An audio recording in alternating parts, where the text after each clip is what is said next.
So Pete was my grandpa. He's the one that started this. His real name was John Melton.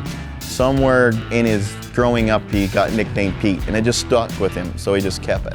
It just went on, and he started the business and named it Pete's Diesel Repair. My dad actually started it just as a tune-up shop, then got bigger, of course. So my great-grandpa, he adapted. He brought in more people. We started building engines, working on trucks for other things than fuel. We hired other guys that would have been longtime Cat mechanics, even at some mechanic shops that were Cat certified. And they worked on it, and they helped train me too. So we learned from guys that were trained on them from the factory. It's very rewarding working on trucks and get something that's broke and you fix it and make the customer happy. I want to keep growing. I would love to have this place stay here forever, and I'd like to pass it down to my future generation eventually.